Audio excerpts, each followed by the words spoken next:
Ematsu. So I just got done watching some more Young Justice season 3, and I guess let's get right into it.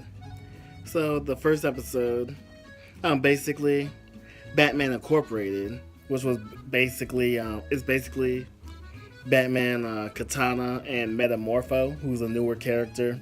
I know him from the comics because Batman had a group in the comics called the Outsiders. So, wonder if that's related. Anyway, though, so they basically sneak into Santa Prisca with Barbara Gordon on the headset to to try to rescue Brion's sister or find her. Yeah, so they get into conflict with the League of Shadows. Like they're sneaking around and stuff. It's revealed that Vandal Savage's daughter is training there, and she's like one of the best students. And Deathstroke is the leader of the League of Shadows, which is interesting because if you don't recall, Ra's al Ghul said that he wasn't the leader anymore, and he had no idea where the shadows were. So anyway, though, yeah, so they try to escape, but Bane's like, no one leaves or gets in without me knowing. So they get into conflict.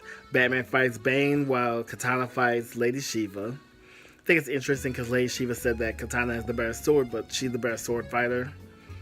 And then Deathstroke is fighting Metamorpho. Yeah, so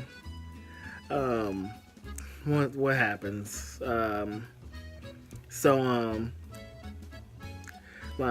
Superboy and Miss Martian get it on in the bathroom. Yep, they can apparently, do that. I mean, it wasn't graphic or anything, but yeah, they can apparently do that because they're not Cartoon Network anymore. So I guess bravo. Nightwing is still training the kids, Brion and all of them, like playing a game of tag. Black Lightning and that Doctor are still a thing.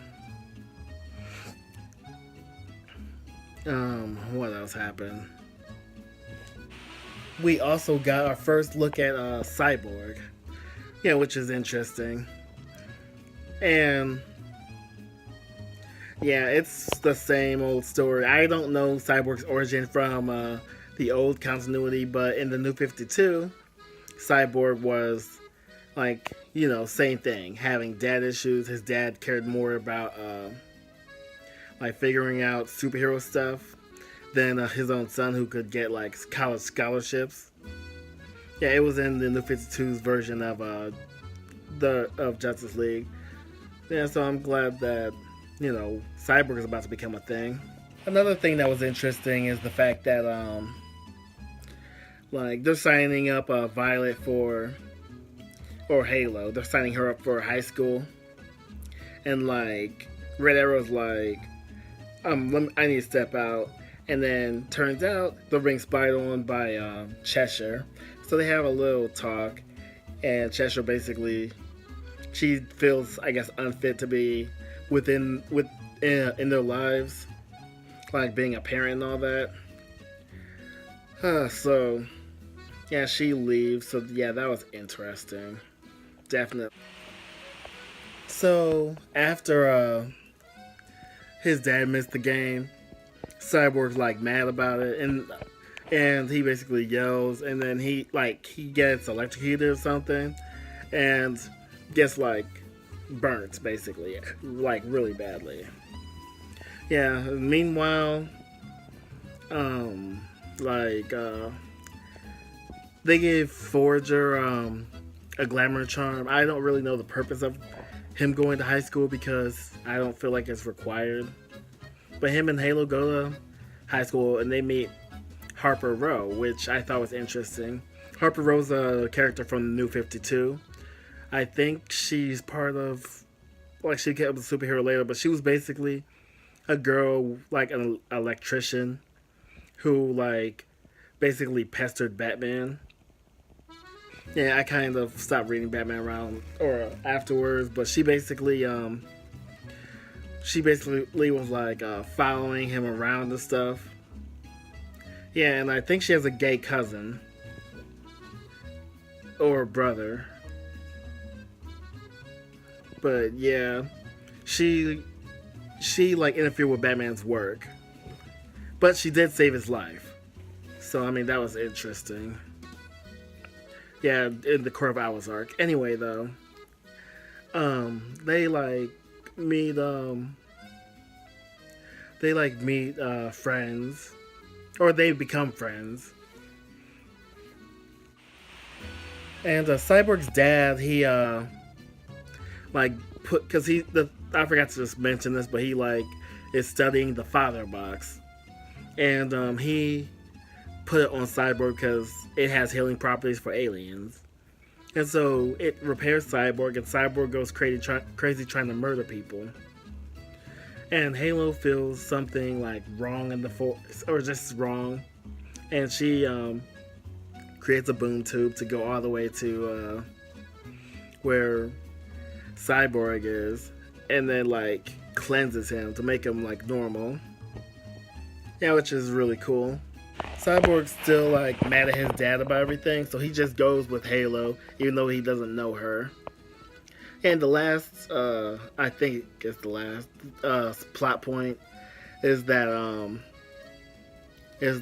Brion wants to find information because Robin, or not Robin, Nightwing's not telling him anything, and like they get into like a fight about it, and so Brion like calms down, like, or after the fight's done. Afterwards, we get an episode starring Beast Boy of all people, which was like interesting because all we know about Beast Boy this season is that he is part of a television show that's like fake Star Trek, and like he's also dating the Princess Perdita. I think that's her name.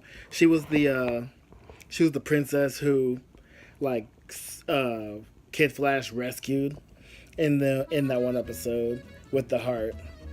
Yeah, she like banished Count Vertigo. Anyway, though, yeah. So the episode's basically he's acting and stuff, and like he meets Granny Goodness, and basically him and Perdita are about to go to the club, and he puts on one of the good goggles, but he like gets put in like a coma, and he has to like I guess find his way out. But it was weird because they had a Teen Titans Go segment, which was really weird. Yeah, and I'm just like I'm not a fan of Teen Titans Go, but I'm just like, man, this is the weirdest stuff, you know. And yeah, he gets out of it and he reveals to a Superboy and Miss Martian that it was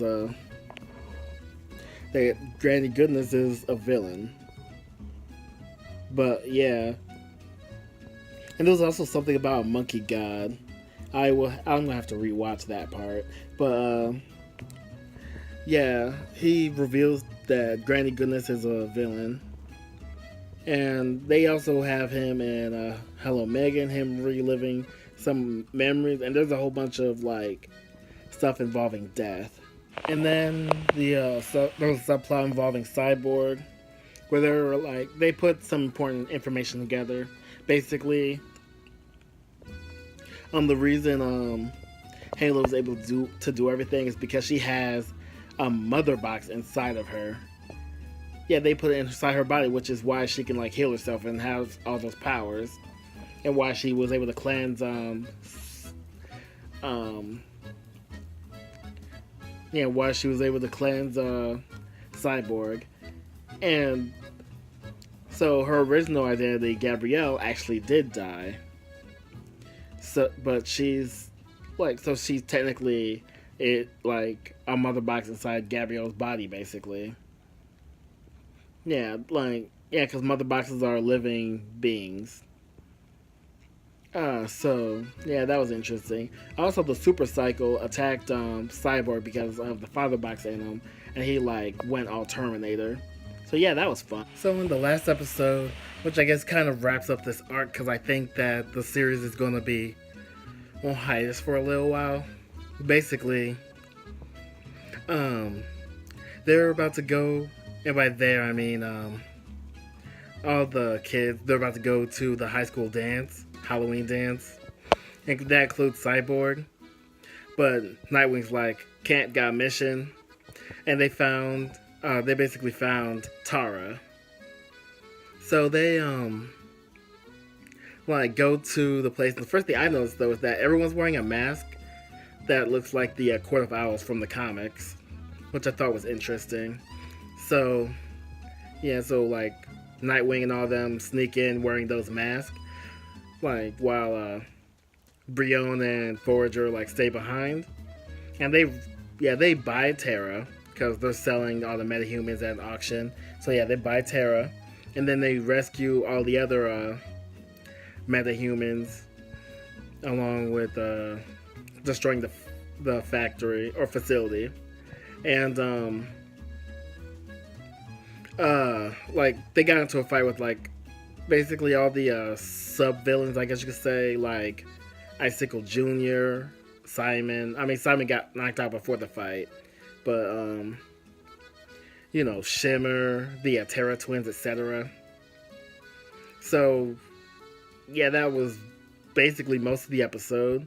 Meanwhile, I forgot to mention that Brion and Violet, like they kiss at the end of the episode, or the previous episode. So she's like worried about Brion because he's going on a mission without her, and so because she's figuring out she can't use her powers, and Cyborg goes into a murder mode again, and so she basically likes it like plays kind of like a horror movie, and like Cyborg's like, I gotta kill you, you're worthless, mother box, and she's like, Victor needs me, and she, I guess, cleanses him permanently. So early in the morning, Tara sends a text to Deathstroke saying she's in. If you're familiar with the comics, Deathstroke and Tara, they were like romantically involved, and he was like literally sleeping with an underage girl. Now that was weird, but yeah, she was a straight up villain. So kind of see that coming. Like I remember the Teen Titans cartoon gave her like a redemption arc, but I doubt that's gonna happen. But yeah, this show just keeps getting better. Can't wait to see where it goes. And yeah, I just can't wait. But yeah, that's it for my little rant on this. Yeah, I hope you guys have been enjoying it.